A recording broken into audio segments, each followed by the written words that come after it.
ಉಳ್ಳಾಲದ ಹಿಂದೂಗಳ ಹಾಗೂ ಸಮಾಜದ ಒಗ್ಗಟ್ಟಿಗಾಗಿ 1948ರಲ್ಲಿ ದೇವದಾಸ್ ಮಲ್ಯ ಮತ್ತು ನರಸಿಂಹ ಮಲ್ಯ ಮತ್ತು ದಯಾನಂದ ನಾಯಕರು ಸ್ಥಾಪಿಸಿ ಪ್ರಾರಂಭಿಸಿದಂಥ ಉತ್ಸವ ಉಳ್ಳಾಲದ ಸಾರ್ವಜನಿಕ ನವರಾತ್ರಿ ಶ್ರೀ ಶಾರದಾ ಉತ್ಸವ. 50 ವರ್ಷಗಳಲ್ಲಿ ನಾವು ಕುಳಿತ ಈ ಶಾರದಾ ನಿಕೇತನ ಆಗಿ 50 ವರ್ಷದ ಒಂದು ವಿಜೃಂಭಣೆಯ ಕಾರ್ಯಕ್ರಮ ಜರುಗಿತ್ತು. ನಂತರ 60ನೇ ವರ್ಷದಲ್ಲಿ ನಾವು ಇನ್ನೊಂದು ವಿಜೃಂಭಣೆಯ ಕಾರ್ಯಕ್ರಮ ಒಂದೊಂದು ಮೆಟ್ಟಿಲನ್ನು ಮೇಲೇರುತ್ತಾ ಈಗ 75ನೇ ವರ್ಷಕ್ಕೆ ಬಂದು ಅಮೃತ ಮಹೋತ್ಸವವಾಗಿ ಆಚರಿಸ್ತಾ ಇದ್ದೇವೆ. ಈ ಸಲ ವಿಶೇಷವಾಗಿ ತಾರೀಕು 3/10/2022 ಶತಚಂಡಿಕಾ ಯಾಗ ಈ ಉಳ್ಳಾಲದ ಪರಿಸರದಲ್ಲಿ ಪ್ರಾಯಶಃ ಆಗಲಿಕ್ಕಿರಲಿಕ್ಕಿಲ್ಲ. ಈ ಚಂಡಿಕಾ ಯಾಗ ಸಮಸ್ತ ಸಮಾಜದ ಉನ್ನತಿಗಾಗಿ ದೇವರಲ್ಲಿ ಪ್ರಾರ್ಥಿಸುವ ಒಂದು ಮಹೋನ್ನತ ಕಾರ್ಯಕ್ರಮ.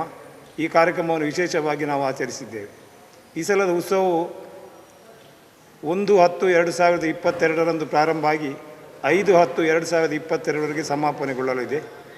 1ನೇ ತಾರೀಕಿಗೆ ವಿಶೇಷವಾದಂಥ ಒಂದು ಕಾರ್ಯಕ್ರಮ ಚೀರುಂಬ ಭಗವತಿ ಕ್ಷೇತ್ರದಿಂದ ಶ್ರೀ ಶಾರದಾ ನಿಕೇತನವರೆಗೆ ಹಸಿರು ವಾಣಿ ಹೊರೆ ಕಾಣಿಕೆಯನ್ನು ನಾವು ಈ ಸಲ ವಿಶೇಷವಾಗಿ ಮಾಡಲಿದ್ದೇವೆ. ನಂತರ 2ನೇ ತಾರೀಕಿಗೆ ನಮ್ಮ ಹಿರಿಯ ಕಾರ್ಯಕರ್ತರಾಗಿದ್ದಂಥ ದಿವಂಗತ ಪೈಲ್ವಾನ್ ಮೋತಿಪುತ್ರನವರ ಸ್ಮರಣಾರ್ಥ ನಾವು ಬೆಳ್ಳಿಗದೆಯ ಕುಸ್ತಿಯನ್ನು ಬ್ರದರ್ಸ್ ಸ್ಪೋರ್ಟ್ಸ್ ಕ್ಲಬ್ ಮತ್ತು ವೀರಮಾರುತಿ ವ್ಯಾಯಾಮ ಶಾಲೆ ಇದರ ಸಂಯೋಜನೆಯೊಂದಿಗೆ ನಾವು ಮಾಡಲಿದ್ದೇವೆ. ನಂತರ 2 ತಾರೀಕಿಗೆ ಬೆಳಗ್ಗೆ 6:22ಕ್ಕೆ ಶ್ರೀ ಶಾರದೆಯ ಪ್ರತಿಷ್ಠೆ ಆಗ್ತದೆ. ನಂತರ ಸಂಜೆ ಸಾಂಸ್ಕೃತಿಕ ಕಾರ್ಯಕ್ರಮಗಳಿದೆ. 2 ತಾರೀಕಿಗೆ ಸಾಂಸ್ಕೃತಿಕ ಸ್ಪರ್ಧಾ ಕಾರ್ಯಕ್ರಮಗಳು ಕೂಡ ಇದೆ. 2 ತಾರೀಕಿಗೆ ಕುಸ್ತಿ ಕಾರ್ಯಕ್ರಮಗಳಿದೆ. 1 ತಾರೀಕಿಗೆ ಸಾಂಸ್ಕೃತಿಕ ಸ್ಪರ್ಧಾ ಕಾರ್ಯಕ್ರಮಗಳಿದೆ. 3 ತಾರೀಕಿಗೆ ನಮ್ಮದು ಶತಚಂಡಿಕಾ ಯಾಗ ಇದೆ. ಪೂರ್ಣಾಹುತಿ 11:45ಕ್ಕೆ ಅದರ ಪೂರ್ಣಾಹುತಿ ಇದೆ. ಇದಕ್ಕೆ ಸಮಾಜದ ಹೆಚ್ಚಿನ ದಾನಿಗಳು ಈ ಒಂದು ಪುಣ್ಯ ಕಾರ್ಯಕ್ಕೆ ತಮ್ಮ ತನುಮನ ಧನದ ಸಹಕಾರವನ್ನು ಈಗಾಗಲೇ ನೀಡಿದ್ದಾರೆ. ಅವರ ಸಹಕಾರವನ್ನು ಇನ್ನೂ ಕೂಡ ನಾವು ಆಶಿಸ್ತಾ ಇದ್ದೇವೆ. 4 ತಾರೀಕಿಗೆ ವಿಶೇಷ ರಂಗಪೂಜೆ ಕಾರ್ಯಕ್ರಮ ಇದೆ. ನವದುರ್ಗ ರಂಗಪೂಜೆ ಇದೆ. ಪ್ರತಿದಿನವೂ ದುರ್ಗಾ ನಮಸ್ಕಾರ ಪೂಜೆ ಕೂಡ ಇರ್ತದೆ. 5ನೇ ತಾರೀಕಿಗೆ ಸಂಜೆ 5 ಗಂಟೆಗೆ ಶೋಭಾಯಾತ್ರೆ ಜರುಗಿ ಸಮುದ್ರ ಕಿನಾರೆಯಲ್ಲಿ ಜಲಸ್ತಂಭನ ಕಾರ್ಯಕ್ರಮ ಇದೆ. ಈ ಕಾರ್ಯಕ್ರಮಕ್ಕೆ ವಿಶೇಷ ದಕ್ಷಿಣ ಕನ್ನಡದಲ್ಲಿ ವಿಶೇಷವಾಗಿ ಸಮುದ್ರಕ್ಕೆ ಜಲಸ್ತಂಭನ ಮಾಡುವಂಥ ಶಾರದೆ ಮೂರ್ತಿ ಇದ್ದರೆ ಅದು ನಮ್ಮ ಉಳ್ಳಾಲದ ಸಾರ್ವಜನಿಕ ನವರಾತ್ರಿ ಶ್ರೀ ಶಾರದಾ ಉತ್ಸವ ಸಮಿತಿಯುದು ಅಂತ ಹೇಳಲಿಕ್ಕೆ ನಾವು ಹೆಮ್ಮೆ ಪಡುತ್ತಾ ಇದ್ದೇವೆ. ಈ ಎಲ್ಲ ಕಾರ್ಯಕ್ರಮಕ್ಕೆ ಮಾಧ್ಯಮ ಮಿತ್ರರು ನಮಗೆ ಸಲಹೆಯನ್ನು ನೀಡುತ್ತಾ ತಮ್ಮ ಮೂಲಕ ಯಾವ ರೀತಿಯ ಸಹಕಾರಗಳು ನೀಡಲು ಸಾಧ್ಯವಿದೆ ಅದನ್ನೆಲ್ಲ ನೀಡಬೇಕಾಗಿ ತಮ್ಮಲ್ಲಿ ವಿನಂತಿಸ್ತಾ ಇದ್ದೇವೆ. ಮಹೋತ್ಸವದ ವಿಶೇಷ ಕಾರ್ಯಕ್ರಮಗಳು 1ನೇ ತಾರೀಕು ಸಾಂಸ್ಕೃತಿಕ ಸ್ಪರ್ಧೆಗಳು ಬೆಳಗ್ಗೆ 10 ಗಂಟೆಗೆ ಆರಂಭ ಆಗ್ತದೆ. ಅದೇ ದಿವಸ 75 ವರ್ಷಗಳ ಇತಿಹಾಸದಲ್ಲಿ ಪ್ರಪ್ರಥಮವಾಗಿ ಹಸಿರು ಹೊರೆ ಕಾಣಿಕೆಯ ಒಂದು ಮೆರವಣಿಗೆಯನ್ನು ವ್ಯವಸ್ಥೆ ಮಾಡಲಾಗಿದೆ. ಸಾರ್ವಜನಿಕರು, ಇಲ್ಲಿಯ ಸಂಘ ಸಂಸ್ಥೆಗಳವರು ಮತ್ತು ಭಕ್ತರು ಇದಕ್ಕೆ ನೆರವು ನೀಡಬೇಕಾಗಿ ನಾವು ವಿನಂತಿಸಿಕೊಳ್ತಾ ಇದ್ದೇವೆ. ಹಾಗೆಯೇ 2ನೇ ತಾರೀಕು ನಡೆಯುವಂತಹ ಪೈಲ್ವಾನ್ ಮೋತಿಪುತ್ರನ್ ಉಳ್ಳಾಲ ಇವರ ಸ್ಮರಣಾರ್ಥ ಈಗ 21ನೇ ವರ್ಷದ ಕುಸ್ತಿ ನಡೀತಾ ಇದೆ. ಆ ಕುಸ್ತಿಯಲ್ಲಿ ಅತ್ಯಂತ ಪ್ರಸಿದ್ಧರಾದಂತಹ ಮೋತಿಪುತ್ರನ್ ಅವರು ಶಾರದೋತ್ಸವಕ್ಕೆ ಕೂಡ ಅಮೋಘವಾದಂತಹ ಕೊಡುಗೆಯನ್ನು ಕೊಟ್ಟಿದ್ದಾರೆ. ಮುಖ್ಯವಾಗಿ ಅವರು ಶಾರದಾ ವಿಸರ್ಜನೆಯಲ್ಲಿ ಅವರು ನೇತೃತ್ವವನ್ನು ವಹಿಸ್ತಾ ಇದ್ದರು. ಅದರ ನೆನಪಿನ ಸಲುವಾಗಿ ಕುಸ್ತಿ ಪಂದ್ಯಾಟ 21 ವರ್ಷಗಳಿಂದ ನಡೆದುಕೊಂಡು ಬಂದಿದೆ.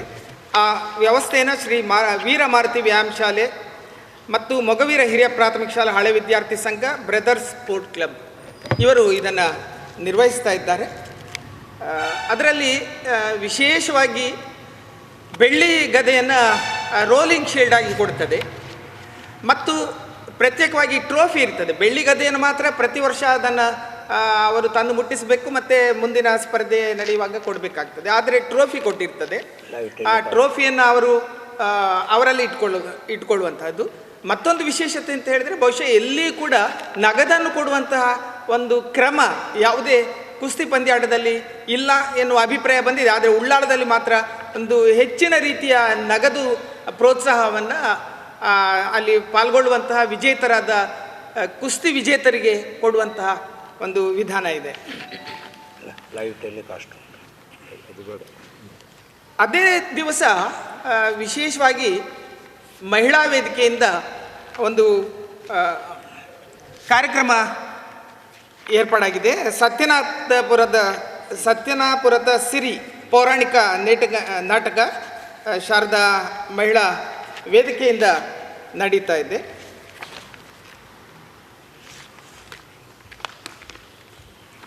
ಮೂರನೇ ತಾರೀಕಿನ ವಿಶೇಷ ಕಾರ್ಯಕ್ರಮ ಈಗಾಗಲೇ ತಿಳಿಸಿದ ಹಾಗೆ ಶತಚಂಡಿಕಾ ಯಾಗ, ಅದರ ಪೂರ್ಣಾಹುತಿ, ಅದು ಕೂಡ ನಮ್ಮ ಉಳ್ಳಾಲ ವಲಯದಲ್ಲಿ ಪ್ರಪ್ರಥಮವಾಗಿ ನಡೀತಾ ಇರುವಂತಹದ್ದು.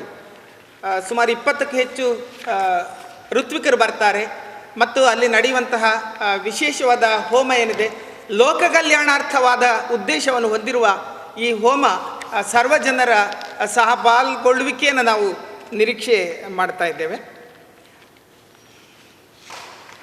ಹಾಗೆಯೇ 4ನೇ ತಾರೀಕು ನಡೆಯುವಂತಹ ಧಾರ್ಮಿಕ ಸಭಾ ಕಾರ್ಯಕ್ರಮದಲ್ಲಿ ಸಂಜೆ 6 ಗಂಟೆಯಿಂದ ನಡೀತದೆ. ದಿವಂಗತ ಯು ದಯಾನಂದ ನಾಯಕ್ ತಾವು ಈ ಉತ್ಸವವನ್ನು ಆರಂಭಿಸಿದ ಅಂದಿನಿಂದ ತಮ್ಮ ಅಂತ್ಯದವರೆಗೆ ಪ್ರಧಾನ ಕಾರ್ಯದರ್ಶಿಯಾಗಿ ಸೇವೆಯನ್ನು ಸಲ್ಲಿಸಿದ್ದಾರೆ. ಉಳ್ಳಾಳದಲ್ಲಿ ಸಮಸ್ತ ಸಮಾಜದವರನ್ನು ಸಂಘಟನೆ ಮಾಡಿದ್ದಾರೆ. ಅವರ ಸ್ಮರಣಾರ್ಥ ದಯಾನಂದ ನಾಯಕ್ ದತ್ತಿ ಪ್ರಶಸ್ತಿಯನ್ನು ನಾವು ಪ್ರತಿ ವರ್ಷ ಕೊಡ್ತಾ ಇದ್ದೇವೆ. ಈ ಸಾರಿ ಅದಮ್ಯ ಚೇತನ ಟ್ರಸ್ಟ್ ಉಳ್ಳಾಲ, ಇದು ಅಂಗವಿಕಲ, ಇಲ್ಲಿ ಹಗಲಿನಲ್ಲಿ ಪೋಷಣೆ ಮಾಡುವಂಥ ಒಂದು ಸಂಸ್ಥೆ ಇದೆ. ವಿಶೇಷ ಚೇತನರಿಗೆ ಪ್ರೋತ್ಸಾಹ ಕೊಡುವಂಥ ಒಂದು ಸಂಘಟನೆ ಇದ್ದು ಆ ಸಂಸ್ಥೆಗೆ ದಯಾನಂದ ನಾಯಕ್ ದತ್ತಿ ಪ್ರಶಸ್ತಿಯನ್ನು ಕೊಡಲಾಗ್ತಾ ಇದೆ. ಮತ್ತು 5ನೇ ತಾರೀಕು ವಿದ್ಯಾರಂಭ ರಸಪ್ರಶ್ನೆ ಕಾರ್ಯಕ್ರಮ ಬೆಳಗ್ಗೆ 11 ಗಂಟೆಗೆ ನಡೀತದೆ.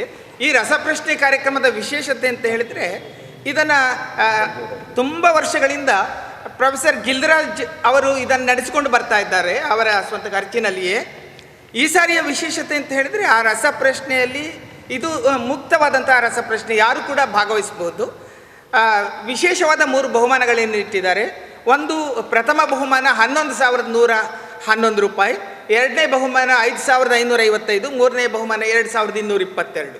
ಈ ವಿಶೇಷ ಘೋಷಣೆಯನ್ನು ಅವರು ಘೋಷಿಸಿದ್ದಾರೆ. ನಂತರ ಅದೇ ದಿವಸ ಬೆಳಿಗ್ಗೆ ವಿದ್ಯಾರಂಭ ಪೂಜೆ ಇದೆ. ಅಂದರೆ ಸಾಮಾನ್ಯವಾಗಿ ಉಳ್ಳಾಲ ವಲಯದಲ್ಲಿ ಎಲ್ಲ ಭಕ್ತಾದಿಗಳು ತಮ್ಮ ಸಣ್ಣ ಮಕ್ಕಳಿಗೆ ವಿದ್ಯೆಯನ್ನು ಆರಂಭಿಸುವಂತಹ ಕಾರ್ಯಕ್ರಮ ವಿದ್ಯಾರಂಭ ಪೂಜೆ. ಅದಕ್ಕೆ ಸಹ ಸಾರ್ವಜನಿಕರು ಪ್ರೋತ್ಸಾಹ ನೀಡಬೇಕಾಗಿ ನಾವು ವಿನಂತಿಸಿಕೊಳ್ತೇವೆ. ಅದ್ಧೂರಿಯಾಗಿ ನಡೆಯುವಂತಹ ಶೋಭಾಯಾತ್ರೆ, ವಿಸರ್ಜನಾ ಮೆರವಣಿಗೆ ಏನಿದೆ, ಈ ಸಾರಿ ಕೂಡ ಭಾಳ ವಿಜೃಂಭಣೆಯಿಂದ ನಡೀಲಿಕ್ಕಿದೆ. ಅನೇಕ ಟ್ಯಾಬ್ಲೋಗಳವರು ಮತ್ತು ಸಾಂಸ್ಕೃತಿಕ ತಂಡಗಳವರು, ಕಲಾ ತಂಡಗಳವರು, ಹುಲಿ ವೇಷದವರು ಇದರಲ್ಲಿ ಭಾಗವಹಿಸ್ತಾ ಇದ್ದಾರೆ. ಮತ್ತು ನಾವು ನಮ್ಮ ಸಮಿತಿಯ ಪರವಾಗಿ ವಿನಂತಿಸಿಕೊಳ್ಳುವುದಂತ ಹೇಳಿದರೆ, ಎಲ್ಲ ಒಂದು ಟ್ಯಾಬ್ಲೋಗಳವರಾಗಲಿ ಅಥವಾ ಸಾಂಸ್ಕೃತಿಕ ಕಲಾ ತಂಡಗಳವರಾಗಲಿ ಸಾರ್ವಜನಿಕರು ಭಾಗವಹಿಸುವ ಸಾರ್ವಜನಿಕರು ಕೂಡ ಶಾಂತ ರೀತಿಯಲ್ಲಿದ್ದು ಅದು ಸರಿಯಾದ ಸಮಯದಲ್ಲಿ ನಿರ್ವಹಣೆ ಆಗಲಿಕ್ಕೆ ಮುಗಿಯಲಿಕ್ಕೆ ಎಲ್ಲರೂ ಸಹಕಾರ ಕೊಡಬೇಕಾಗಿ ನಾವು ಸಮಿತಿಯ ಪರವಾಗಿ ವಿನಂತಿಸಿಕೊಳ್ತಾ ಇದ್ದೇವೆ. 3ನೇ ತಾರೀಕು ಸೋಮವಾರ ರಾತ್ರಿ 9 ಗಂಟೆಯಿಂದ ಕಲಾ ಕಾರ್ಯಕ್ರಮ ವಿಕ್ರಮ ಮಿತ್ರ ಅವರಿಂದ ಉಳ್ಳಾಲ ಇವರು ನೀಡಲಿಕ್ಕಿದ್ದಾರೆ. ಅಮೃತ ಮಹೋತ್ಸವದ ಶುಭ ಸಂದರ್ಭದಲ್ಲಿ ವಿಕ್ರಮ ಮಿತ್ರ ವೃಂದದ ವತಿಯಿಂದ ರಂಗ ಸುದರ್ಶನ ರಿಜಿಸ್ಟ್ರೇಡ್ ಸಸಿತ್ಲಿ ಇವರ ಸಹಯೋಗದೊಂದಿಗೆ ಮಾಯದ ದೇವಂಗಲು ಎಂಬ ತುಳು ಪೌರಾಣಿಕ ನಾಟಕವನ್ನು ಶ್ರೀ ಶಾರದಾ ಮಾತೆಯ ಪದ ಕಮಲಗಳಿಗೆ ಅರ್ಪಿಸಲು ಸಂತೋಷ ಪಡುತ್ತಿದ್ದಾರೆ. ದಿನಾಂಕ 4/10/22 ಮಂಗಳವಾರ ರಾತ್ರಿ 9 ಗಂಟೆಯಲ್ಲಿ ಕಲಾ ಕಾರ್ಯಕ್ರಮ ವಿದ್ಯಾರಣ್ಯ ಕಲಾವೃಂದದವರು, ಬಹುಶಃ ಉಳ್ಳಾಲದಲ್ಲಿ ಶಾರದೋತ್ಸವ ಆರಂಭ ಆದಂದಿನಿಂದ ಕಲಾ ಕೊಡುಗೆಯನ್ನು ಕೊಡ್ತಾ ಬಂದಿರುವಂತಹ ಸಂಸ್ಥೆ ವಿದ್ಯಾರಣ್ಯ ಆಗಲಿ, ವಿಕ್ರಮ ವೃತ್ತ ಅಥವಾ ಹಾಗೆಯೇ ನಿತ್ಯಾನಂದ ಕಲಾವೃಂದ, ಹೀಗೆ ಅನೇಕ ಸಂಘ ಸಂಸ್ಥೆಗಳು ನಮಗೆ ಕಲಾ ಕಾಣಿಕೆಯನ್ನು ಸಲ್ಲಿಸುತ್ತಾ ಬಂದಿವೆ. ಅವರೆಲ್ಲರನ್ನು ನಾವು ಸ್ಮರಿಸಿಕೊಳ್ತೇವೆ. ಹಾಗೆಯೇ ದಿನಾಂಕ 4/10/22 ದಯಾನಂದ ನಾಯಕ್ ದತ್ತಿ ಪ್ರಶಸ್ತಿ ಪ್ರದಾನ ಸಮಾರಂಭದಲ್ಲಿಯೇ ಒಂದು ವಿಶೇಷವಾಗಿ ಈ ಸಾರಿ ಉತ್ಸವ ಸಮಿತಿ 75ನೇ ಉತ್ಸವ ಸಂದರ್ಭಕ್ಕಾಗಿ ಶ್ರೀ ಶಾರದಾಮೃತ ಎನ್ನುವಂತಹ ಒಂದು ಸ್ಮರಣ ಸಂಚಿಕೆಯನ್ನು ನಾವು ಆರಂಭ ಮಾಡ್ತಾ ಇದ್ದೇವೆ, ಬಿಡುಗಡೆ ಮಾಡ್ತಾ ಇದ್ದೇವೆ. ಶಾರದಾಮೃತ ಅದರ ಸ್ಮರಣ ಸಂಚಿಕೆಯ ಹೆಸರು, ಅದ ಮುದ್ರಣ ತಪ್ಪಿ ಹೋಗಿದೆ, ಬಿಟ್ಟು ಹೋಗಿದೆ ಅಲ್ಲಿ. ಅದರಲ್ಲಿ ವಿಶೇಷವಾಗಿ ನಾವು ಈ 75 ವರ್ಷಗಳ ಕಾಲ ಯಾರೆಲ್ಲ ದುಡಿದಿದ್ದಾರೆ ಹೆಚ್ಚಿನ ಹಿರಿಯರನ್ನು ನಾವು ಸ್ಮರಿಸಿಕೊಳ್ತಾ ಇದ್ದೇವೆ, ಅವರ ಪರಿಚಯವನ್ನು ಕೊಡ್ತಾ ಇದ್ದೇವೆ. ನಾವು ಹೇಗೆ ಇದು ಉತ್ಸವ ನಡೆದುಕೊಂಡು ಬಂದಿದೆ ಅದರ ವಿವರಗಳು ಮತ್ತು ಇಲ್ಲಿ ಉಳ್ಳಾಲದ ಸಮಗ್ರ ಕಲಾ ಪರಿಚಯವನ್ನು ನಾವು ಕೊಡಲಿಕ್ಕಿದ್ದೇವೆ. ಮತ್ತು ಎಲ್ಲ ಉಳ್ಳಾಲ ವಲಯದ ಎಲ್ಲ ದೇವಸ್ಥಾನಗಳ ಪ್ರಮುಖ ದೇವಸ್ಥಾನಗಳ ಪರಿಚಯವನ್ನು ಕೂಡ ಅದರಲ್ಲಿ ಕೊಡಲಿಕ್ಕಿದ್ದೇವೆ.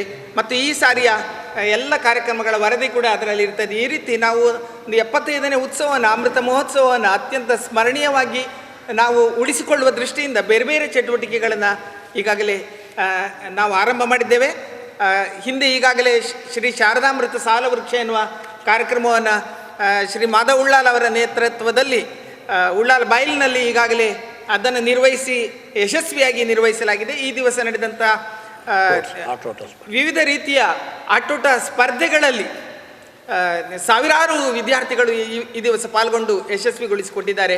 ಹಾಗೆಯೇ ನಮ್ಮ ಮುಂದಿನ ಕಾರ್ಯಕ್ರಮಗಳು ಕೂಡ ಅತ್ಯಂತ ವಿಜೃಂಭಣೆಯಿಂದ ಮತ್ತು ಶಾಂತ ರೀತಿಯಿಂದ, ಯಾವುದೇ ರೀತಿಯ ಗೊಂದಲಗಳು ಅಥವಾ ಯಾವುದೇ ರೀತಿಯ ಅನಾಹುತಗಳು ಆಗದ ಹಾಗೆ ಎಲ್ಲರ ಸಹಕಾರದಲ್ಲಿ ನಡೆಯಲಿಕ್ಕೆ ನಾವೆಲ್ಲ ಸರ್ವ ಸಮಾಜದ ಬಾಂಧವರನ್ನು ವಿನಂತಿಸಿಕೊಳ್ತಾ ಇದ್ದೇವೆ. ಹೊರೆ ಕಾಣಿಕೆಯಲ್ಲಿ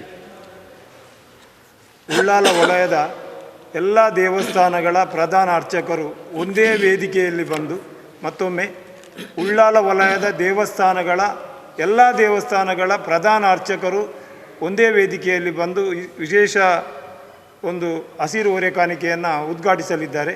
ಈನ ತಿಳಿಸಿದಂತೆ ಚಿರುಂಬ ಭಗವತಿ ಕ್ಷೇತ್ರದಿಂದ ಈ ಹಸಿರು ಹೊರೆ ಕಾಣಿಕೆ ಹೊರಡಲಿದೆ.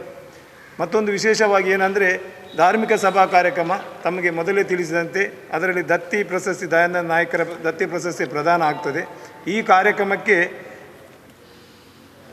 ಮೈಸೂರು ಕೊಡಗು ಲೋಕಸಭಾ ಕ್ಷೇತ್ರದ ಸಂಸದರಾದಂಥ ಪ್ರತಾಪ್ ಸಿಂಹರವರು ಹಾಗೂ ಮಂಗಳೂರು ದಕ್ಷಿಣ ಇದರ ಶಾಸಕರಾದಂಥ ನಮ್ಮ ವೇದವ್ಯಾಸ್ ಕಾಮತ್ರವರು ಮತ್ತು ಮಹಾಲಕ್ಷ್ಮಿ ಕೋಆಪರೇಟಿವ್ ಬ್ಯಾಂಕ್ ಮತ್ತು ಉಡುಪಿ ದಕ್ಷಿಣ ಕನ್ನಡ ಜಿಲ್ಲಾ ಮೀನು ಮಾರಾಟ ಮಂಡಲ ಇದರ ಇದರ ಅಧ್ಯಕ್ಷರಾದಂಥ ಯಶ್ಪಾಲ್ ಸುವರ್ಣರು ಸೇರಿ ಅನೇಕ ಗಣ್ಯರು ಆ ಸಮಾರಂಭದಲ್ಲಿ ಭಾಗವಹಿಸಲಿದ್ದಾರೆ. ಸಾರ್ವಜನಿಕ ಅನ್ನದಾನವನ್ನು ಇಟ್ಟಿದ್ದೇವೆ. ಒಂದು ನಮ್ಮ ಶತಚಂಡಿಕೆಯಾದ ನಂತರ ಪೂರ್ಣಾವತಿ 11:45 ಆದ ನಂತರ 12:30ಕ್ಕೆ ಸಾರ್ವಜನಿಕ ಮಹಾ ಅನ್ನ ಸಂತರ್ಪಣೆ, ಮತ್ತೊಂದು 4 ತಾರೀಕಿಗೆ ರಂಗಪೂಜೆಯ ನಂತರ ರಾತ್ರಿ 8 ಗಂಟೆಗೆ ಮಹಾ ಅನ್ನ ಸಂತರ್ಪಣೆಯನ್ನು ಕೂಡ ಹಮ್ಮಿಕೊಂಡಿದ್ದೇವೆ. ಈ ಶಾರದಾ ಉತ್ಸವ ಪ್ರಾರಂಭ ಅದಕ್ಕೊಂದು ಮಹತ್ವ ಇದೆ. ಯಾಕಂದರೆ 1948ರಲ್ಲಿ ರಾಷ್ಟ್ರೀಯ ಸ್ವಯಂ ಸೇವಕ ಸಂಘಕ್ಕೆ ನಿರ್ಬಂಧ ಹೇರಿದಾಗ ನಮ್ಮ ದೇಶ ಪ್ರೇಮಿಗಳು, ರಾಷ್ಟ್ರೀಯವಾದಿಗಳಾದ ದಯಾನಂದ ನಾಯಕರು, ನರಸಿಂಹಮಲ್ಯರು ಒಂದು ಚಿಂತನೆ ಮಾಡಿ ಇದನ್ನು ಇಂಥ ಒಂದು ಉತ್ಸವವನ್ನು ಉಳ್ಳಾಲದಲ್ಲಿ ಪ್ರಾರಂಭಿಸಬೇಕು. ನಮ್ಮ ಛಿದ್ರವಾಗಿದ್ದ ಎಲ್ಲ ಹಿಂದೂ ಸಮಾಜದವರು ಮತ್ತು ವಿವಿಧ ಜಾತಿ ಪಂಗಡ ಎಲ್ಲರನ್ನು ಒಂದೇ ವೇದಿಕೆಯಲ್ಲಿ ತರಬೇಕಂತೇಳಿ ಆ ಒಂದು ಉದ್ದೇಶದಿಂದ ನಾವೊಂದು ಸಾರ್ವಜನಿಕವಾಗಿ ಈ ಶಾರದಾ ಉತ್ಸವವನ್ನು ಆಚರಿಸಿದ್ದೇವೆ. ದಯಾನಂದ ನಾಯಕರು ಈ ಶಾರದಾ ಉತ್ಸವ ಮಾತ್ರ ಅಲ್ಲ, ಮಂಗಳೂರಲ್ಲಿ ಸಂಗನಿಕೇತನದಲ್ಲಿ ಜರುವ ಗಣೇಶೋತ್ಸವದ ಪ್ರಥಮ ಕಾರ್ಯದರ್ಶಿ ಸಹ ಅವರೇ. ಅವರು ನಿರಂತರವಾಗಿ ನನ್ನಂದಾಜು 20 ವರ್ಷ ಏನೋ ಅಲ್ಲಿ ಮಾಡಿದ್ದಾರೆ ಅವರು. ಆಮೇಲೆ ಅದು ಅವರೇ ಮಾಡಿದರು. ಅದೇ ಈ ಶಾರದಾ ಉತ್ಸವದಲ್ಲಿ ನಾವು ಇವತ್ತು ಎಲ್ಲ ಜಾತಿ ಪಂಗಡ ಭೇದ ಎಲ್ಲವನ್ನು ಮರೆತು ನಾವೆಲ್ಲ ಒಂದೇ ತಾಯಿ ಭಾರತ ಮಾತೆಯ ಮಕ್ಕಳು ಅಂತೇಳಿ ಈ ವೇದಿಕೆಯಲ್ಲಿ ನಾವು ದುಡಿತಾ ಇದ್ದೇವೆ. ಎಲ್ಲ ಸಮಾಜದ ಏಳಿಗೆಗಾಗಿ ನಮಗೆ ಇದೊಂದು ಭವ್ಯವಾದ ನಾವು ಪ್ರಥಮವಾಗಿ ಈ ಶಾರದೆ ನರಸಿಂಹಮಲ್ಯರ ಮನೆಯಲ್ಲಿ ಮಾಡಿ ಅಲ್ಲಿ ಆಚರಣೆ ಮಾಡಿದ ಮೇಲೆ ವೆಂಕಪಂಡಿತರ ಮಾಳಿಗೆ ಮೇಲೆ ಶಾರದೆಯನ್ನು ನಮ್ಮ ಚಿಕ್ಕಂದಿನಲ್ಲಿ ನೋಡಿದ ಒಂದು ಜ್ಞಾಪಕ ಇದೆ. ಆಮೇಲೆ ಭಾಳಷ್ಟು ಜನ ಈ ಶಾರದೆಯನ್ನು ಮಾಡಿದ್ದಾರೆ. ಸುಮಿತ್ರಾಚಾರ್ಯವರು, ಶಿವಣ್ಣಾಚಾರ್ಯವರು ತುಂಬ ಜನ ಮಾಡಿದ್ದಾರೆ. ಈಗ ನಿರಂತರವಾಗಿ ಉಮೇಶ್ ಬೋಳಾರವರು ಭಾಳ ವರ್ಷದಿಂದ ಈ ಶಾರದೆಯನ್ನು ಮಾಡ್ತಾ ಇದ್ದಾರೆ. ಈ ರವೀಂದ್ರ ಮುರಳಿಯವರು ಉಳ್ಳಾಲಕ್ಕೆ ಬಂದ ಮೇಲೆ ನಿರಂತರವಾಗಿ ಈ ಶಾರದಾ ಮೂರ್ತಿಯ ಪೂರ್ತಿ ಜವಾಬ್ದಾರಿಯನ್ನು ಅವರು ವಹಿಸ್ಕೊಂಡಿದ್ದರು. ಅದು ಅವರ ನಂತರ ಅವರ ದಿವಂಗತ ಆದ ಮೇಲೆ ಅವರ ಮಗ ಸಹ ಇದನ್ನು ಮುಂದುವರಿಸಿಕೊಂಡು ಬಂದಿದ್ದಾರೆ, ಸುದೇಶ್ ಮುರಳಿಯವರು. ಈ ಕಟ್ಟಡದ ರೂವಾರಿ ಸಹ ರವೀಂದ್ರ ಮುರಳಿಯವರು ಅಂತ ಹೇಳ್ಬೋದು. ಯಾಕಂದರೆ ಅವರು ಯಾವಾಗಲೂ ಹೇಳ್ತಾಯಿದ್ರು, ಒಂದು ಬೀಡಿ ಕಟ್ಟುವವರ ಮನೆಗೆ ಸಹ ಹೋಗಿ ನಾವು ಅದರ ದೇಣಿಗೆ 5 ರೂಪಾಯಿ 10 ರೂಪಾಯಿ ಕೊಟ್ಟು ಇದನ್ನು ಸಾಲ ಸೋಲಿ ಮಾಡಿ ಕಟ್ಟ ಮಾಡಿದ್ದಲ್ಲ, ಎಲ್ಲರ ದೇಣಿಗೆಯಲ್ಲಿ ನಾವು ಈ ಕಟ್ಟಡವನ್ನು ಮಾಡಿದ್ದೇವೆ. ಇವತ್ತು ಈ ಭವ್ಯವಾದ ಕಟ್ಟಡವನ್ನು ನೋಡಿದರೆ ಹೇಳ್ಬೋದು, ಭಾಳಷ್ಟು ವರ್ಷ ತಗೊಂಡಿದ್ದೇವೆ. ಆದರೆ ಮುಂದೆ ಇದು ಇಂದು ಸಮಾಜಕ್ಕೆ ಒಂದು ಕೊಡುಗೆ ನಮ್ಮ ಶಾರದಾ ಉತ್ಸವ ಸಮಿತಿಯಿಂದ ಇಡೀ ಸಮಾಜದವರು ಇದಕ್ಕೆ ಸ್ಪಂದಿಸಿದ್ದಾರೆ. ಅದರಿಂದ ಈ ಮುಂದಕ್ಕೆ ನಮ್ಮ ಈ ಶಾರದಾ ಉತ್ಸವ ನಿರಂತರವಾಗಿ ನಡಿಬೇಕು. ಎಂಥ ಗಾಳಿ ಮಳೆ ಇದ್ದರೂ ಸಹ ನಾವು ಬೋರ್ಡ್ ಶಾಲೆಯಲ್ಲಿ ಭಾಳ ವರ್ಷ ಶಾರದಾ ಉತ್ಸವವನ್ನು ಮಾಡಿದ್ದೇವೆ, ಲಕ್ಷ್ಮೀನರಸಿಂಹ ದೇವಸ್ಥಾನದ ಎದುರುಗಡೆ. ಆ ಮಳೆ ಗಾಳಿ ಬಂದರೆ ಎಲ್ಲ ಕಲಾ ಕಾರ್ಯಕ್ರಮ ಹೋಮಕ್ಕೆ ನೀರು ಹಾಕಿದಾಗೆ ಆಗ್ತಿತ್ತು. ಅಷ್ಟು ತಯಾರಿ ಮಾಡಿ ಮಳೆ ಬಂದರೆ ಎಲ್ಲ ಕಾರ್ಯಕ್ರಮ ನಿಂತು ಹೋಗ್ತಿತ್ತು. ಇವತ್ತು ಎಂಥ ಗಾಳಿ ಮಳೆ ಬಂದರೂ ಸಹ, ಬಿರುಗಾಳಿ ಬಂದರೂ ಸಹ ನಮಗೇನು ಗೊತ್ತಾಗೋದಿಲ್ಲ. ನಾವು ಭವ್ಯವಾದ ಕಟ್ಟಡದ ಒಂದು ಅಡಿಯಲ್ಲಿ ಈ ಶಾರದಾ ಉತ್ಸವವನ್ನು ಮಾಡ್ತಾ ಇದ್ದೇವೆ. ಹಾಗೆ ಈ ಸಮಾಜ ಎಲ್ಲರೂ ಇದಕ್ಕೆ ಸ್ಪಂದಿಸ್ತಾ ಇದ್ದಾರೆ. ನಮ್ಮ ವಿಶೇಷವಾಗಿ ವಿಜಯದಶಮಿ ದಿವಸ, ಶೋಭಾಯಾತ್ರೆ ದಿವಸ ಇಡೀ ಊರನ್ನು ಎಲ್ಲ ಸಮಾಜದವರು, ಜೀವರಕ್ಷಕ ಸಂಘದವರು, ಬ್ರದರ್ಸ್ ಸ್ಪೋರ್ಟ್ಸ್ ಕ್ಲಬ್, ವಿದ್ಯಾಂಜನೇಯ ವ್ಯಾಯಾಮ ಶಾಲೆಯವರು ಹಾಗೂ ಮೊದಲು ಟೆಲಿಫೋನ್ ಬಿಡಿಯವರು ಸಹ ಮಾಡ್ತಾಯಿದ್ರು. ಎಲ್ಲರೂ ಸೇರಿ ಈ ವಿದ್ಯುತ್ ಅಲಂಕಾರವನ್ನು ಮಾಡ್ತಾಯಿದ್ರು. ಹಾಗೆ ಮೊಗವೀರ ತರುಣರು ಒಂದು 10 ದಿವಸ ಈ ವ್ರತದಲ್ಲಿ ಇದ್ದುಕೊಂಡು ಈ ನವರಾತ್ರಿಯಲ್ಲಿ ಶಾರದೆಯನ್ನು ಹೊರುವ ಒಂದು ಕೆಲಸವನ್ನು ಅವರ ಜವಾಬ್ದಾರಿ ಇದೆ. ಅದು ಶೋಭಾಯಾತ್ರೆ ಬಾಕಿ ಎಲ್ಲ ಕಡೆ ತಾವು ಲಾರಿ ಮೇಲೆ ಅಥವಾ ಟ್ಯಾಬ್ಲೋ ಮೇಲೆ ಅಥವಾ ನೋಡ್ಬೋದು. ಇಲ್ಲಿ ಒಂದು ರಾತ್ರಿ 8 ಗಂಟೆಗೆ 9 ಗಂಟೆಗೆ ಶೋಭಾಯಾತ್ರೆ ಶುರುವಾದರೆ ಮೊದಲು 4-5 ಗಂಟೆ ಒಳಗೆ ಆಗ್ತಿತ್ತು. ಈಗ 7, 8, 9 ಗಂಟೆಗೆ ತಲುಪಿದೆ. ಅದು 12 ಗಂಟೆ ನಿರಂತರವಾಗಿ ಹೆಗಲಲ್ಲಿ ಹೊತ್ಕೊಂಡು ಆ ಶಾರದಾ ಮಾತೆಯನ್ನು ಇದು ಮಾಡ್ತೇವೆ.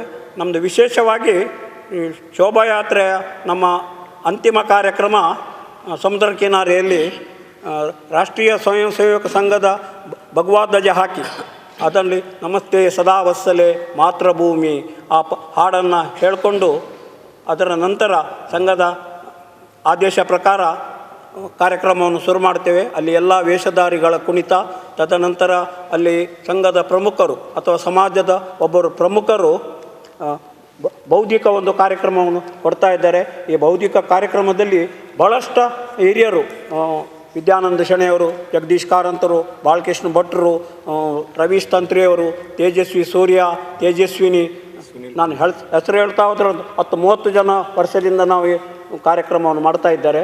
ಈ ದೇವರ ಸೇವೆ ಮಾಡಿದವರಿಗೆ ಎಲ್ಲರೂ ದೇವರು ಒಳ್ಳೆಯ ಉನ್ನತ ಸ್ಥಾನಮಾನ ಗೌರವವನ್ನು ಕರುಣಿಸಿದ್ದಾನೆ. ಈ ಸಲ ನಾವು ಈ ಸಮಾರಂಭಕ್ಕೆ ಮುರಳಿ ಹಂಸ ತಡ್ಕ ಬಜರಂಗದಳ ದಕ್ಷಿಣ ಪ್ರಾಂತ್ಯ ಸಂಯೋಜಕರು ಅವರನ್ನು ಆಹ್ವಾನಿಸಿದ್ದೇವೆ. ಅವರು ಬೌದ್ಧಿಕ ಕಾರ್ಯಕ್ರಮವನ್ನು ನಡೆಸಿಕೊಡ್ತಾ ಇದ್ದಾರೆ. ಬೌದ್ಧಿಕ ಕಾರ್ಯಕ್ರಮದಲ್ಲಿ ಏನಂದರೆ ನಮ್ಮ ಹಿಂದೂ ಸಮಾಜ ಹೇಗಿರಬೇಕು, ನಮ್ಮ ಸಂಸ್ಕೃತಿಯನ್ನು ನಾವು ಹೇಗೆ ಉಳಿಸ್ಕೊಳ್ಬೇಕು, ನಮ್ಮ ಇಂದಿನ ಈ ಪರಿಸ್ಥಿತಿಯಲ್ಲಿ ನಾವು ಹೇಗೆ ನಡ್ಕೊಳ್ಬೇಕು, ಹೇಗೆ ಮುಂದಕ್ಕೆ ಬಾಳಬೇಕು, ಇಂಥದ್ದು ಒಂದು ಉಪದೇಶವನ್ನು ಅವರು ಕೊಡಲಿಕ್ಕಿದ್ದಾರೆ. ಅದೆಲ್ಲರೂ ನಮ್ಮ ಹಿಂದೂ ಸಮಾಜದವರು ಪಾಲಿಸಬೇಕಂತ ಕೇಳ್ತಾ ನನ್ನ 2 ಮಾತನ್ನು ಮುಗಿಸ್ತೇನೆ. ಸಲುವಾಗಿ ವಿವಿಧ ಸಮಿತಿಗಳನ್ನು ಮಾಡಲಾಗಿದೆ. ಶತಚಂಡಿಕಾ ಯಾಗದ ನಿರ್ವಹಣಾ ಸಮಿತಿಗೆ ಗೌರವ ಸಲಹೆಗಾರರು ಶ್ರೀ ಗೋಪಾಲ್ ಚೆಟ್ಟಿಯಾರ್, ಪ್ರಧಾನ ಸಂಚಾಲಕರು ಶ್ರೀ ಸುದೇಶ್ ಮರವಳಿ. ಹಸಿರು ಹೊರೆ ಕಾಣಿಕೆ ಸಮಿತಿಯಲ್ಲಿ ಪ್ರಧಾನ ಸಂಚಾಲಕರಾಗಿ ಶ್ರೀ ಆನಂದ ಒಳಿಯ ಕಾಂಟ್ರಾಕ್ಟರ್ ಅವರಿದ್ದಾರೆ. ವೈದಿಕ ಮತ್ತು ಪ್ರಸಾದ ವಿತರಣಾ ಸಮಿತಿಯಲ್ಲಿ ಶ್ರೀ ರಾಜಾರಾಮ್ ನಾಯಕ್ ಉಳ್ಳಾಲ್ ಅವರು ಪ್ರಧಾನ ಸಂಚಾಲಕರು. ಅನ್ನ ಸಂತರ್ಪಣೆ ಮತ್ತು ಉಗ್ರಾಣ ನಿರ್ವಹಣಾ ಸಮಿತಿಯಲ್ಲಿ ಪ್ರಧಾನ ಸಂಚಾಲಕರಾಗಿ ಶ್ರೀ ಗಣೇಶ್ ಭಟ್ ಅವರಿದ್ದಾರೆ. ಅಲಂಕಾರ ಮತ್ತು ತಳಿರು ತೋರಣ ಸಮಿತಿಯಲ್ಲಿ ಪ್ರಧಾನ ಸಂಚಾಲಕರಾಗಿ ಶ್ರೀ ಗುರುಪ್ರಸಾದ್ ಉಳ್ಳಾಲ್ ಅವರು ಮತ್ತು ಪ್ರಚಾರ ಸಮಿತಿಯಲ್ಲಿ ಶ್ರೀ ಜಯಂತ್ ಉಳ್ಳಾಲ್ ಅವರು ಪ್ರಧಾನ ಸಂಚಾಲಕರಾಗಿದ್ದಾರೆ. ಸ್ಮರಣ ಸಂಚಿಕೆಯಲ್ಲಿ ಪ್ರಧಾನ ಸಂಪಾದಕರಾಗಿ ವಾಸುದೇವರಾವ್ ಎಂ ಅವರು ಕಾರ್ಯವನ್ನು ನಿರ್ವಹಿಸಿದ್ದಾರೆ. ಶಾರದಾ ಉತ್ಸವ ಮಾತ್ರ ಮಾಡೋದಲ್ಲ, ನಮಗೆ ಶ್ರೀ ಶಾರದಾ ಸೇವಾ ಟ್ರಸ್ಟ್ ಅಂತ ಒಂದು ಟ್ರಸ್ಟ್ ಇದೆ.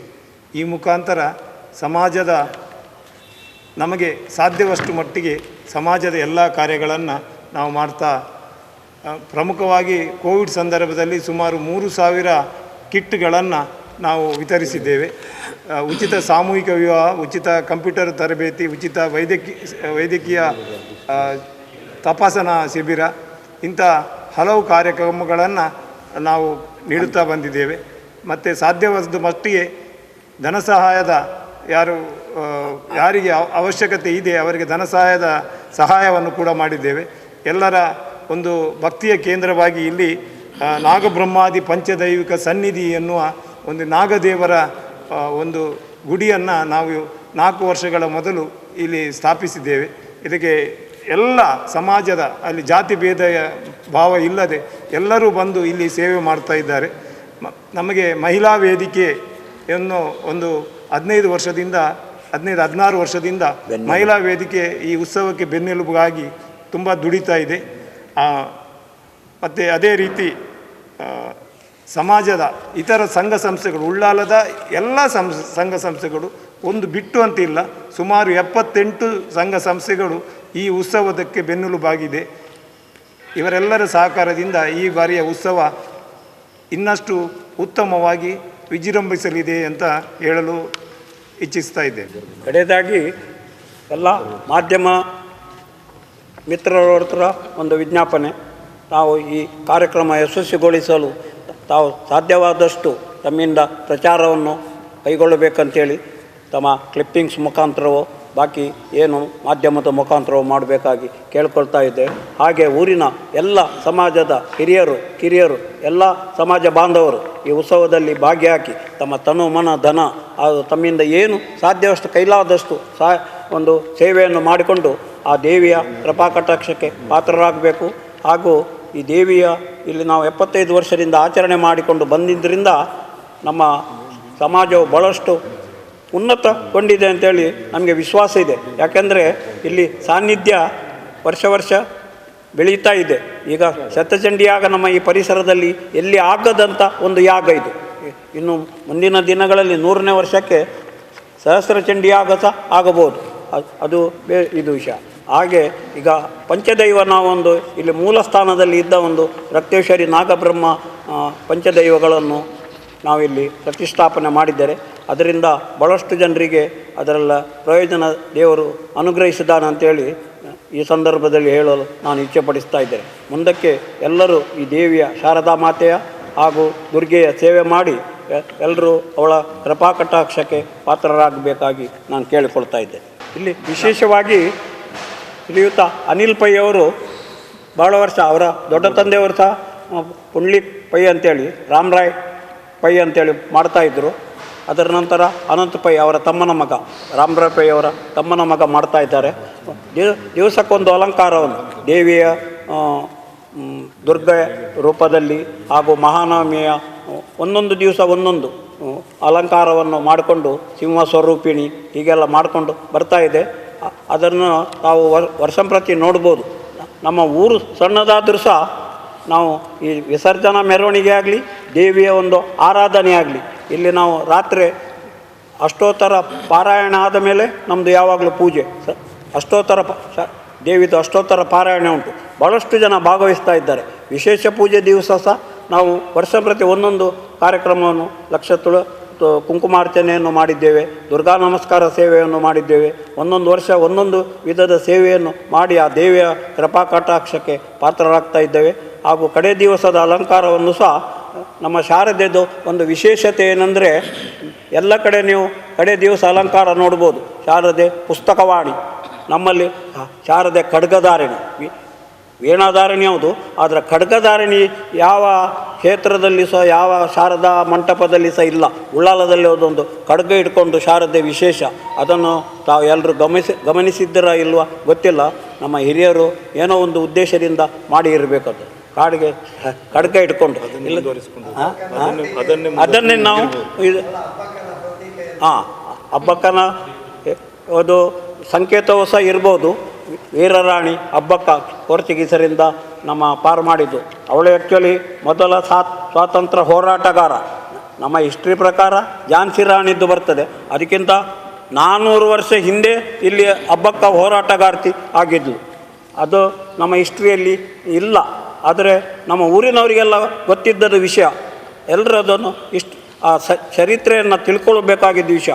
ಆ ಸಂಕೇತವಾಗಿ ನಮ್ಮ ಹಬ್ಬಕ್ಕ ಸರ್ಕಲ್ ಅಂತ ಉಂಟು, ಅಲ್ಲಿ ಹಬ್ಬಕ್ಕ ಕುದುರೆ ಮೇಲೆ ಖಡ್ಗವನ್ನು ಇಟ್ಕೊಂಡೆ ಅದೇ ಸಂಕೇತ ಸಹ ಇರ್ಬೋದು ನಮ್ಮ ಹಿರಿಯರು ಮಾಡಿದರೆ.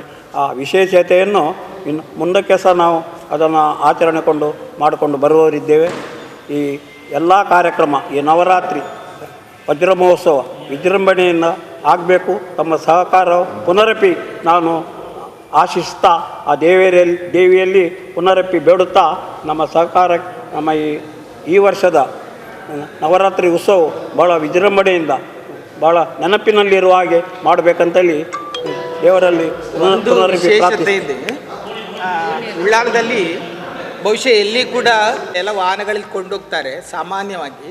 ಆದರೆ ಇಲ್ಲಿಯ ಶಾರದೆಯ ವಿಗ್ರಹವೇ ದೊಡ್ಡದಿದ್ದು ಅದುವೇ ವಿಗ್ರಹವೇ ಭಾರ ಇರ್ತದೆ.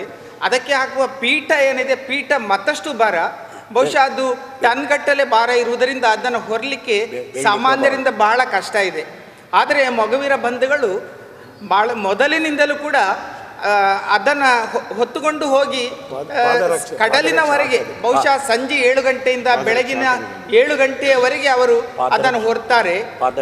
ಇನ್ನೊಂದಂತ ಹೇಳಿದರೆ ಅದು ಸುಮ್ಮನೆ ಹೊರುವುದಿಲ್ಲ, ಅಲ್ಲಿ ಹೋಗ್ತಾ ಇರುವವರು ಬದಿಯಲ್ಲಿ ನಿಂತು ಹೊರಲಿಕ್ಕೆ ಹೋಗುವುದಿಲ್ಲ. ವ್ರತಧಾರಿಗಳಾಗಿದ್ದುಕೊಂಡವರು ಮಾತ್ರ ಅದನ್ನು ಹೊರುವಂತಹದ್ದು. ಇದು ಒಂದು ಈ ಕಾರ್ಯಕ್ರಮದ ವಿಶೇಷತೆ. ಹೀಗಾಗಿ ಎಲ್ಲರೂ ಕೂಡ ಬರಿಗಾಲಲ್ಲಿ ಉಪವಾಸದಲ್ಲಿದ್ದು ವ್ರತದಲ್ಲಿದ್ದು ಬರೀ ಅವರು ಹಣ್ಣು ಮತ್ತು ಈ ಲಘು ಅಂದರೆ ಒಂದು ಯಾವುದೇ ರೀತಿಯಲ್ಲಿ ಅವರು ವಿಶೇಷವಾದ ಒಂದು ಆಹಾರಗಳನ್ನು ತೆಕ್ಕೊಳ್ಳದೆ ಲಘುವಾದ ಆಹಾರದೊಂದಿಗೆ ವ್ರತದಲ್ಲಿದ್ದುಕೊಂಡು ಅವರು ಈ ಹೊರುವ ಕೆಲಸವನ್ನು ಮಾಡ್ತಾರೆ. ಭಾಳ ಶ್ರದ್ಧಾ ಭಕ್ತಿಯಿಂದ ಈ ಕೆಲಸವನ್ನು ನಿರ್ವಹಿಸಿಕೊಂಡು ಬಂದಿದ್ದಾರೆ ಮೊಗವೀರ ಬಂಧುಗಳು. ಇದು ಇಲ್ಲಿಯ ಮೆರವಣಿಗೆಯ ಒಂದು ವಿಶೇಷತೆ ಅಂತ ಹೇಳ್ಬೋದು. ದೇವಿದ್ದು ಎಲ್ಲ ನಮೂನೆ ಸ್ತೋತ್ರಗಳು, ಅದಕ್ಕೆ ಹೇಳಿದಂಥ ಸ್ತೋತ್ರಗಳಿದೆ. ಆ್ಯಕ್ಚುಲಿ ಲಲಿತಾ ಪಂಚಮಿ ದಿವಸ ನಮ್ಮ GSB ಸಮಾಜದ ಮಹಿಳೆಯರು ಲಲಿತಾ ಸಹಸ್ರನಾಮವನ್ನು ಪಠಿಸ್ತಾ ಇದ್ದಾರೆ. ಅವತ್ತೇ ಆ ಬಾಕಿದು ಸ್ತೋತ್ರಗಳನ್ನು ಅದರೊಟ್ಟಿಗೆ ಅವರು ಸೌಂದರ್ಯ ಲಹರಿ ಒಂದು ಹೆಸರಿನ ಮುಖಾಂತರ ಕಾರ್ಯಕ್ರಮವನ್ನು ಮಾಡ್ತಾ ಇದ್ದಾರೆ. ಅದರಲ್ಲಿ ದೇವಿದ್ದು ತುಂಬಷ್ಟು ಶಾರದೆ ಮಾತ್ರ ಅಲ್ಲ, ಅದರಲ್ಲಿ ಪಾರ್ವತಿ ಸಹ ಬರ್ತದೆ, ಲಕ್ಷ್ಮೀ ಸಹ ಬರ್ತದೆ. ಅದರಲ್ಲಿ ಎಲ್ಲ ಸ್ತೋತ್ರಗಳು, ದೇವಿಯ ಸ್ತೋತ್ರಗಳನ್ನು ಅವರು ಪಠಿಸುವ ಒಂದು ಕಾರ್ಯಕ್ರಮ, ದೇವಿಯ ಸ್ತುತಿ ಮಾಡುವಂಥದ್ದು. ಅದು ಲಲಿತಾ ಪಂಚಮಿ ದಿವಸ ಜಾಸ್ತಿಯಾಗಿ ಅವರು ಅದನ್ನು ಹಮ್ಮಿಕೊಳ್ತಾ ಇದ್ದಾರೆ. ಒಂದೊಂದು ಸಲ ಶಾರದೆ ಪ್ರತಿಷ್ಠೆ ಆದ ಮೇಲೆ ನವಮಿ ಅಥವಾ ದುರ್ಗಾಷ್ಟಮಿ ಎಂದು ಅವರು ಅದನ್ನು ನಡೆಸಿಕೊಂಡು ಬರ್ತಾ ಇದ್ದಾರೆ. ಮತ್ತು ವಿಶೇಷವಾಗಿ ನಮ್ಮ ಶಾರದೆಯನ್ನು ದೋಣಿಯಲ್ಲಿ ಹೋಗಿ ಸಮುದ್ರದ ಮಧ್ಯದಲ್ಲಿ ಆ ದೋಣಿ ಮುಖಾಂತರ 3 ಸುತ್ತು ಹಾಕಿ ಅದನ್ನು ಜಲಸ್ತಂಭನ ಮಾಡುವಂಥ ಒಂದು ಕಾರ್ಯಕ್ರಮ ಇದೆ. ಈ ದೋಣಿಯನ್ನು ಸುಮಾರು 75 ವರ್ಷಗಳಿಂದ ಮೊಗವೀರ ಸಮಾಜದ ಬಂಧುಗಳೇ ನಮಗೆ ಒದಗಿಸಿಕೊಡ್ತಾ ಇದ್ದಾರೆ. ಹೇಳಿದರೆ ಒಂದು 4-5 ಹೆಸರುಗಳಿವೆ. ಅವರ ಮುಖಾಂತರವೇ ನಾವು ದೋಣಿಯನ್ನು ಪಡೆದು ನಾವು ಜಲಸ್ತಂಭನ ಮಾಡ್ತಿದ್ದೆವು. ಒಂದು 2 ವರ್ಷದಿಂದ ಶಾರದಾ ಉತ್ಸವ ಸಮಿತಿಯೇ ಒಂದು ದೋಣಿಯನ್ನು ಪರ್ಚೇಸ್ ಮಾಡಿ ವ್ಯವಸ್ಥೆ ಮಾಡಿ ಅದರ ಮುಖಾಂತರ ನಾವು ಈಗ ಮಾಡ್ತಾ ಇದ್ದೇವೆ. ಈಗ ನಮಗೆ ಹೊಸದಾಗಿ ನಮ್ಮ ಸುಧೀರ್ ಬಂಗೇರ ಇವರ ಮುಖಾಂತರ ಹೊಸದಾದ ದೋಣಿಯನ್ನು ಕೂಡ ಕೊಡ್ತೇವೆ ಅಂತ ಭರವಸೆ ಬಂದಿದೆ. ಈ ಮುಖಾಂತರ ಉಳ್ಳಾಲದ ಒಂದು ಶಾರದಾ ಉತ್ಸವ ವಿಶಿಷ್ಟವಾದಂಥ ಉತ್ಸವ. ಈ ಉತ್ಸವಕ್ಕೆ ತಮ್ಮೆಲ್ಲರ ಸಹಕಾರ ಬೇಕು. ಮತ್ತು ಧನ್ಯವಾದ ಕೊಡುವ ಮೊದಲು ಈಗ ತಡವಾಗಿ ನಮ್ಮ ಉತ್ಸವದ ಗೌರವ ಅಧ್ಯಕ್ಷರಾದಂಥ US ಪ್ರಕಾಶ್ ರವರು ಸೇರಿಕೊಂಡಿದ್ದಾರೆ. ನಮ್ಮ ಮಹಿಳಾ ವೇದಿಕೆಯ ಅಧ್ಯಕ್ಷರಾದಂಥ ಶ್ರೀಮತಿ ರೇಣುಕಾ ಕಿಶೋರ್ ಕಾಂಚನ್ರವರು, ನಮ್ಮ ಉತ್ಸವದ ಉಪಾಧ್ಯಕ್ಷರಾದಂಥ ಲಕ್ಷ್ಮಣ್ ಉಳ್ಳಾಲ್ ಟೈಲರ್ ಅವರು, ಮತ್ತು ಸ್ಥಾಯಿ ಸಮಿತಿಯ ಸದಸ್ಯರಾದಂಥ ನಮ್ಮ ರವೀಂದ್ರರಾಜ್ ಉಳ್ಳಾಲ್ರವರು, ನಮ್ಮ ಜೊತೆ ಕಾರ್ಯದರ್ಶಿಯಾದಂಥ ನಮ್ಮ US ಚಂದ್ರಶೇಖರ್ ಮತ್ತು ರೋಹಿದಾಸ್ ಬಂಗೇರವರಲ್ಲದೆ ನಮ್ಮ ಸ್ಥಾಯಿ ಸಮಿತಿಯ ರಾಮಣ್ಣ, ಅದೇ ರೀತಿ ಎಲ್ಲ ಕಾರ್ಯಕರ್ತರು ಇಲ್ಲಿ ಬಂದು, ಸತೀಶ್ ಬಂಡಿಕೊಟ್ಯ ಸ್ಥಾಯಿ ಸಮಿತಿ ಸದಸ್ಯ, ಅಲ್ಲದೆ ಎಲ್ಲ ಸಮಿತಿಯ ಸದಸ್ಯರು ಕೂಡ, ಪ್ರಭಾವತಿ ಬಂಗೇರ ಮಹಿಳಾ ವೇದಿಕೆಯ ಪ್ರಧಾನ ಕಾರ್ಯದರ್ಶಿ ಪ್ರಭಾವತಿ ಬಂಗೇರ ಬಂದಿದ್ದಾರೆ. ಮತ್ತು ಎಲ್ಲ ಸಮಿತಿಯ ಸದಸ್ಯರು ಕೂಡ ಇಲ್ಲಿ ಆಸೀನರಾಗಿದ್ದಾರೆ. ಬಂದಂಥ ಎಲ್ಲ ಮಾಧ್ಯಮ ಮಿತ್ರರಿಗೆ ಧನ್ಯವಾದವನ್ನು ಕೊಡುತ್ತಾ ನಮ್ಮ ಇಂದಿನ ಈ ಕಾರ್ಯಕ್ರಮವನ್ನು ಮುಗಿಸ್ತಾ ಇದ್ದೇವೆ. ಇತ್ತಿನ ಪಂಕ ಭೂತಂ ಪಂಡ್ ತೆಗೆದ ನದಿ